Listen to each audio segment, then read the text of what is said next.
Hello दोस्तों, स्वागत है आप सबका मेरे यूट्यूब चैनल पर।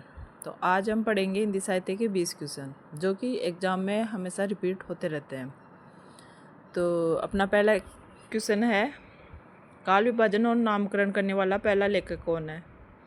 तो काल विभाजन और नामकरण करने वाला पहला लेखक है जॉर्ज ग्रियर्सन। इन्होंने सबसे पहले काल विभाजन किया और उसका नामकरण भी किया। हिंदी का आदिकवि किसे माना जाता है? तो हिंदी का आदिकवि माना जाता है स्वयंभू को। क्वेश्चन नंबर 3 है, हिंदी का प्रथम उपन्यास कौन सा है?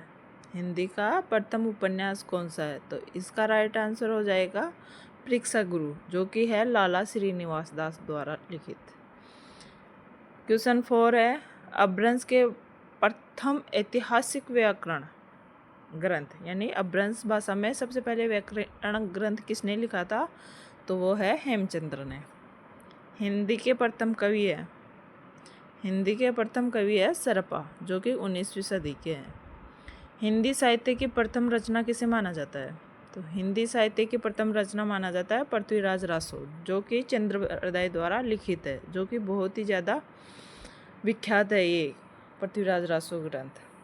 हिंदी साहित्य का प्रथम महाकाव्य किसे माना जाता है?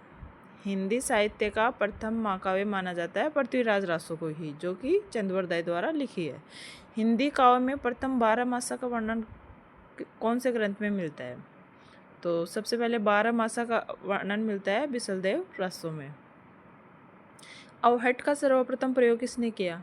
तो अवहट का सर्वप्रथम प्रयोग किया है विद्यापति ने किया था कीर्तिलता में। हिंदी के सर्वप्रथम गीतकार कौन है? हिंदी के सर्वप्रथम गीतकार है विद्यापति।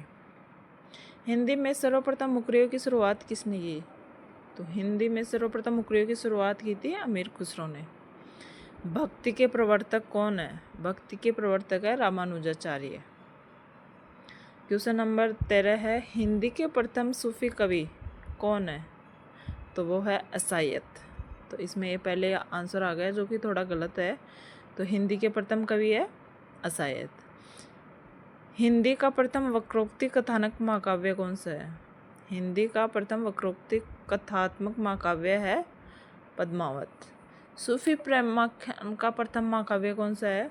तो सूफी प्रेमाख्यान का प्रथम काव्य है हंसावली, जो कि असायत द्वारा लिखा गया है। हिंदी की आदि कवियत्री किसे कहा जाता है? तो वो है मीराबाई। कृष्ण भक्ति काव्य का सबसे प्रसिद्ध काव्य कौन सा है? कृष्ण भक्ति काव्य का सबसे प्रसिद्ध काव्य किसे माना जाता है? वो है सूरसागर, जो कि सूरदास द्वारा लिखा गया है। राम भक्ति का सबसे प्रसिद्ध काव्य कौन सा है? राम भक्ति का सबसे प्रसिद्ध काव्य है रामचरितमानस, जो कि तुलसीदास द्वारा लिखित है। हिंदी में प्रथम भक्ति काल को काव्य का स्वर्ण युग घोषित करने वाला प्रथम व्यक्ति कौन है? तो वो है जॉर्ज ग्रियर्सन। तो ये आज के अपने 20 महत्वपूर्ण क्वेश्चन थे। मैं उम्मीद करती हूँ कि आपको पसंद आए होंगे। तो आज की क्लास यहीं समाप्त करते हैं। धन्यवाद।